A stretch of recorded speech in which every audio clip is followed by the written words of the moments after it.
I'm Hazel. It's Saturday again, which makes it time to sit down and catch up on the WoW news of the week, what I've been up to, and answer some of your questions. This week, Online Creator Preach sat down for a dev interview with Ian. They covered a lot of stuff. I will link the whole interview in the description in case you wanted to watch the whole thing. Highlights for me is that they did acknowledge that this is not the ideal release cadence for Shadowlands. This was nobody's first pick for a gap between the first patch and the second patch, but they are not planning on pulling a Warlords of Draenor and cutting it short. There will definitely be a 9.2. We're not at the end of the road for Shadowlands just yet. They are planning and working on stuff for after this. Ian also mentioned that item level variance has not changed and that one item level is still supposed to be about equivalent to 1% effectiveness, and that gaps in performance that we see outside of that are, according to Ian, pretty much down to skill. I am in no position to confirm or deny that. I haven't done the data work, and to be honest, I wouldn't know where to start to answer a question like that, like fairly and accurately for all situations, but I did get a kick out of reading that in the notes because that's funny. They also acknowledged that Conduit energy is imperfect, but they still want to avoid the world where you are switching your conduits before every boss that you fight, basically trying to avoid having it become another layer of talents. There is, although since that interview in 9.1 updates, we have found out that in 9.1, Conduit energy is going to reset when you swap covenants, which definitely smooths out at least one individual pain point that people have with that system. They also spoke about Torghast changes, and now that we have another 9.1 build, we have some notes and some more official details. So here's some words on the screen. For highlights, we've got no more Terra Grew and Death Counter in Torghast. We know this. New information, bosses will no longer reset in health after they defeat you, meaning that you can really kind of crawl your way to the end of a run if you must. You're less likely to encounter a boss that you just can't kill, because if you have the time and you absolutely have to, you could just pull it over and over and over again and like chip off another 10% of its health every time, even if you're like in over your head. Doing so, however, may not result in the best score for your Torghast, which is another new thing we've got going on here. So you're going to earn score by killing things, breaking vases, freeing souls, stuff like that, basically Torghast activities. And then there is a score streak mechanic where if you do these things rapidly enough, you'll become empowered to get extra run and score. And as long as you can maintain the empowered, you've got a buff to movement speed and haste. So this was likened to Guitar Hero, like perfect streak, stuff like that. And that's the thing that people are concerned might make it feel too rushed. But based on the rest of this, I'm a little less worried than I was in the past, and I'll get to that in a sec. So based on the notes, it sounds as though a low score is not going to lock you out of finishing the floors in the run that you're already in, but it may prevent you from unlocking the next layer. But you should still be able to finish your run because of the boss health not resetting, is my current understanding of this in its current development state. So quickly or slowly, you finish your run and you got a run and score. And that is going to contribute to either whether or not you unlock the next layer, 4 stars or not 4 stars. But also, no matter how much score you got some, and that turns into, what did they call it? Broker Tower Knowledge, which you can spend on permanent Torghast perks and upgrades. So they're adding a tech tree. There is a research-based tech tree. You grind currency or tower knowledge. You grind some knowledge with your runs based on your score. More score will give you more knowledge. You invest that into your tech tree to get permanent Torghast perks to make your runs easier overall, and therefore providing a means of more permanent progression to help you get out of your lower Torghast layers if you are perennially stuck there. The score doesn't upset me too much because while I think that the rush mentality of the score streak could kind of make it feel Mythic Plus-y, it also feels kind of optional. Like you can also get score by clearing an entire floor, and I highly doubt that like breakneck speed is going to be the thing that prevents you from getting 4 stars for the next layer. I imagine that that's going to be pretty doable with a rate like playing just the same way that we do now. I'm hoping so. I still haven't tested this out. That's on the way. So assuming that there's some flexibility in how you get to at least that 4-star score, it seems like everything else on top of that is just gravy if you want to grind even more currency to get your tower knowledge tech tree upgraded faster, but that's not like you can grind just a little bit of that and you can still make progress on that. That's not really life or death. So I am less worried about it. I still think that I don't know if I'm going to like it better than current Torghast, but I was on the lucky side of current Torghast where I played a spec that was just really good at it, so I never ran into that situation where you can't finish a wing, and I've heard that is devastating, and this does solve that problem. So They did make it a lot more complicated, or maybe it just seems that way because we've had time to learn current Torghast, and this is like a lot of new stuff. Maybe it's going to be really easy in practice, but there's certainly a lot of new words. Other 9.1 PTR news, they are adding campaign skips for alts, not Covenant campaign skips, not Maw intro skips, and I'll get back to that, but the Boulevard, Bane, Anduin, Jaina, Jailer, Torghast, Maw, Unlock the Rune Carver, that whole situation is being made account wide, or at least you're going to be able to skip it as long as you did it on at least one character. So that means that a new character in 9.1 is going to be able to get into 9.1 campaign story pretty quickly. So that's a nice little quality of life thing for alts, although it does beg the question, and I hate to be that person that goes, you gave us good thing, where's the other good thing that you didn't say anything about? Because that happens a lot in WoW, but like, where's the Maw intro skip? Why is there no Maw intro skip? This one is weird because like with most unpopular Blizzard decisions, and for context, the thing is that there is currently no way to skip the Maw intro to Shadowlands on alts. You have to do it through every time. And it's just weird because they've added intro skips before, not even in later patches, but like when they release them in BFA in some cases. And usually when Blizzard makes an unpopular decision like this, I can at least understand their rationing, their rationale and reasoning. Those are the words I'm looking for. I get why they did it, even if I don't necessarily agree. But I don't understand this one. It's a real thinker. I wonder if there's something technical going on there, because I cannot think of any legitimate reason why we had skips to the BFA intro, like the breaking whoever it was out of the jail cell in Orgrimmar. My memory's very short. Or, you know, like the Jaina sailing to Kul Tiras thing. You could skip that once you'd done it once. And that's probably why I don't remember it very well, is because I skipped it. And it's just weird that you can't do that for the Maw. And I'm not that upset because, well, no, it does still take a while. The problem with the Maw intro is that it's very RP driven, which means that the replayability of it, you're listening to Jaina yammer the entire time. Even if you can mount in the Maw, it still takes quite a while because you have to let Jaina get to the point.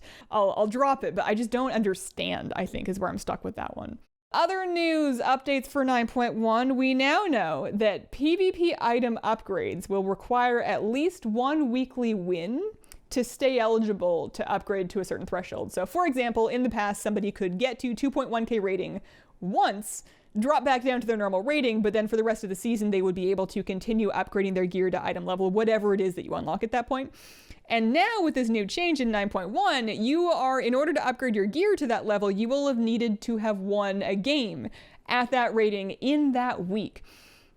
And maybe I'm just, like, I don't think I have a problem with this, and I don't think I get it. Maybe I'm just tired. I don't really understand the exact behavior that they're trying to disincentivize with this. Maybe there's more than one of them. It feels like the logical target would be boosting, but like, I feel like either, yes, maybe somebody looks at that and goes, I'm not going to buy a boost to upgrade my gear because I would have to have everything I wanted to upgrade in the first week, or I would have to keep doing it. So they don't buy a boost and you saved one boost from the community. Or they say, oh, they buy more boosts, right? Like every time they need to upgrade some gear, they have to get another brand new boost. Or at the very least, like maybe they just park their rating, they never play, but then they keep buying another win, like single win every week to be able to continue upgrading their gear. The workaround just doesn't seem better than what we have now.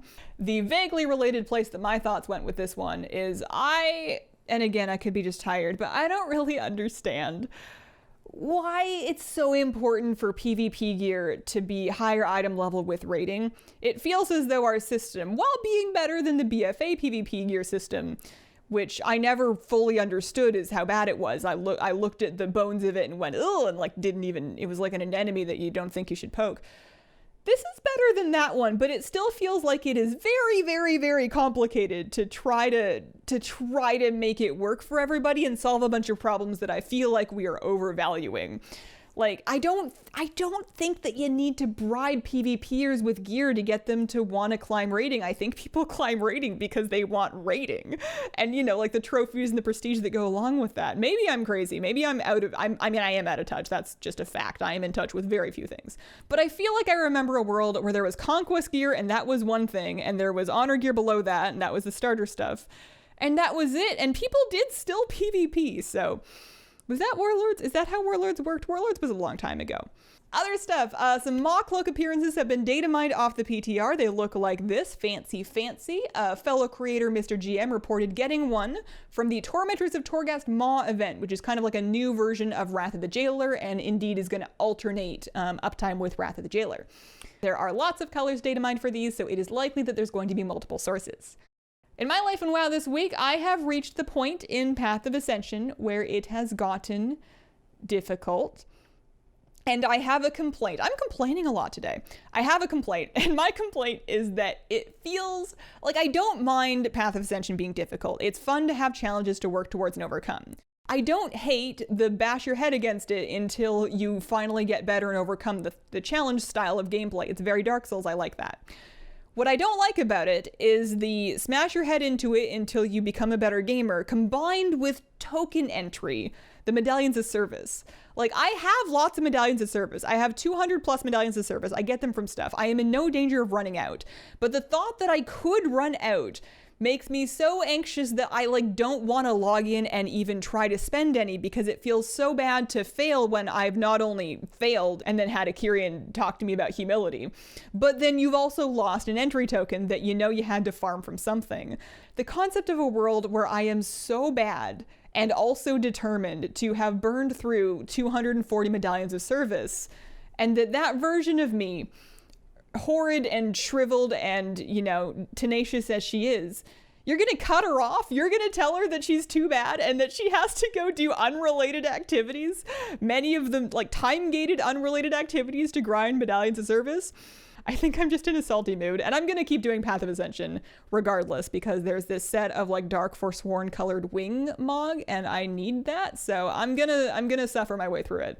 But make no mistake, I feel like the whole thing could be vastly improved. If you took medallions of service, you can leave them in, but just make it so that they're just for buying those caches of crafting materials, the champion's pelts and whatever. That's great. I like that we can do that.